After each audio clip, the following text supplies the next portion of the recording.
គោរពនឹងជម្រាបសួរពុកម៉ែបងប្អូនទាំងអស់គ្នានាងខ្ញុំឈ្មោះច័ន្ទសំផស្សជាសមាជិកនៃក្រុមអប្សរា25ដួងសូមជម្រាបសួរបងប្អូនទាំងអស់គ្នាខ្ញុំមកក្រុមអប្សរា25ដួងជម្រាបសួរនាងខ្ញុំសាមសេរីលាគឺជាសមាជិកនៃក្រុមអប្សរា25ដួងសូមគោរពជម្រាបសួរដល់ពុកម៉ែបងប្អូនទាំងអស់គ្នានាងខ្ញុំណាវីគឺជាសារបាំរបស់ក្រុមអប្សរា25ដួង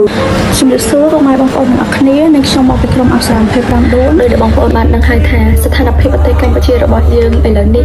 គឺកំពុងទទួលរងនឹងការវាយប្រហារជាខ្លាំងពីខាងប្រទេសថៃនៅថ្ងៃទី8ខែធ្នូឆ្នាំ2025ប្រទេសថៃបានធ្វើការបំពាននៅបទថប់បាញ់ដែលជាច្បាប់អន្តរជាតិដែលធ្វើការវាយប្រហារលើកម្ពុជាជាលើកទី2ដោយសារតែសង្គ្រាមនេះហើយទើបធ្វើឲ្យប្រជាជនខ្មែរក៏ដូចជាបងវីរៈកងទ័ពជាច្រើនពលីជីវិតនិងរងរបួសយ៉ាងដំណំហើយធ្វើឲ្យប្រជាជនខ្មែរដែលរស់នៅតាមបន្ទាត់ព្រំដែនគាត់ធ្វើការភៀសខ្លួនចេញទៅរកទីទួលសុវត្ថិភាពដោយបំបានត្រៀមខ្លួនទុកជាមុននោះឡើយដូច្នេះហើយថ្ងៃនេះគឺខ្ញុំចង់ចេញមកដើម្បីស្នើសុំរៀបអំពីដល់ពុកម៉ែបងប្អូនទាំងអស់គ្នាមិនថាពុកម៉ែបងប្អូនទាំងអស់គ្នាចង់បរិច្ចាគមួយដុល្លារក្តី2ដុល្លារក្តីសម្រាប់ឲ្យក្រុមអប្សរារបស់ពួកយើងបានយកថវិកាទាំងអស់នោះទៅទិញជាស្បៀងនិងសម្ភារៈផ្សេងៗដើម្បីចែកជូនមកកងទ័ពនិងបងប្អូនប្រជាជនភេទសឹកនៅតាមព្រំដែនផងដែរពីការទីតាំងប្រយោជន៍សាកសួរពីការបរិច្ចាគអាចតាមមកកាន់ក្រុមអប្សរា25ដួងបានតាមរយៈលេខ5ខ្សែខាងមុខនេះខ្ញុំក៏សូមអរគុណទុកជាមុនសម្រាប់ពុកម៉ែបងប្អូនទាំងអស់គ្នា